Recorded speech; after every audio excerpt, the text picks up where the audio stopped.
গাছ লাগিয়ে এবং বাতাস দূষণমুক্ত করে টাকা আয় করা যায়। আপনি কি এটা জানতেন? এইটাকে বলে কার্বন ক্রেডিট। এই যে আমরা বলি বাতাসে এত দূষণ, ঢাকার বাতাস এত দূষণ যে এখানে বসবাসের অযোগ্য। আমরা অনেক কথাই এখানে বলি। দেখেন, দূষণের কথা বলি, আমরা জলবায়ু পরিবর্তনের কথা জানি, আমরা ভয় পাই। কিন্তু আমরা সাধারণ মানুষ, আমরা মনে করি যে আচ্ছা, এখানে আমারই বা কি করার আছে?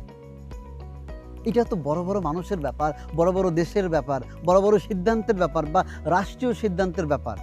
কিন্তু একটা ব্যাপার আছে যে আপনি যদি গাছ লাগান, পরিবেশ বাঁচান, আপনি এটা দিয়ে আয় করতে পারবেন। এটাকে বলে কার্বন ক্রেডিট। দেখেন, বড়, বড় কোম্পানি বা ফ্যাক্টরিগুলো যে পরিবেশ দূষণ করে, তারা যে পরিবেশ নষ্ট করে, এর জন্য তারা ক্ষতিপূরণের টাকা দেয়। সেই টাকা আপনি আয় করতে পারেন পরিবেশকে দূষণমুক্ত করে।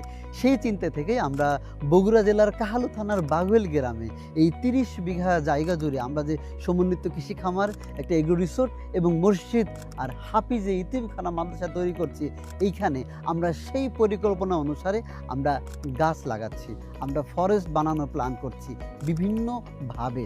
এটাকে আমরা গ্রিন নিয়ে এনার্জিতে রূপান্তর করার চেষ্টা করছি। আর এর মাধ্যমেই আমরা কার্বন ক্রেডিট মানে তাদের জরিমানার টাকা আমরা আয় করতে পারি। কিভাবে? বিস্তারিত বুঝিয়ে বলছি। ধরুন, পৃথিবীর কোনো একটা কোম্পানি ও প্রতি মাসে যে দূষণ করে, ওর কেমিক্যাল ব্যবহার করার ফলে, ওর ফ্যাক্টরির কার্বন ব্যবহার করার ফলে যে দূষণ হয়, ধরলাম সেই দূষণের জরিমানা স্বরূপ ওকে ১০০ টাকা মান্থলি সরকারকে পেমেন্ট করতে হয়। এই ১০০ টাকা কোথায় যায়?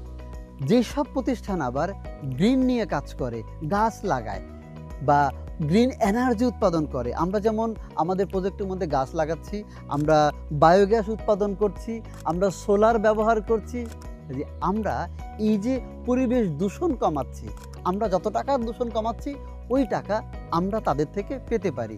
এইটার জন্য সারা পৃথিবীতে বিভিন্ন ধরনের এজেন্সি আছে যারা এই দুই পক্ষকে একসাথে করে দেয়। ইনশাল্লাহ আমাদের সাথেও বাংলাদেশে একটা প্রতিষ্ঠানের সঙ্গে আলোচনা হচ্ছে, আমরাও এটা করতে পারবো। দেখেন, এইখানে ব্যাপারটা হলো কি, এখানে দূষণমুক্ত করা এটাই একটা পণ্য। আলহামদুলিল্লাহ, এরকম একটা প্রোডাক্ট আমাদের এখানে উৎপাদন হচ্ছে যেটা পরিবেশের জন্য ভালো। আবার একদিকে আমরা আরেকটা কোম্পানির সেই ক্ষতির হাত থেকে, পৃথিবীর এই ক্ষতিটা থেকে আমরা নিজেদেরকে কাজের মাধ্যমে এটা রক্ষা করারও চেষ্টা করছি। আলহামদুলিল্লাহ, সুখের খামার এগ্রো ভিলেজের এই প্রজেক্ট কার্বন ক্রেডিট অর্জন করার যোগ্যতা রাখে এবং এটা খুব তাড়াতাড়ি হতে যাচ্ছে।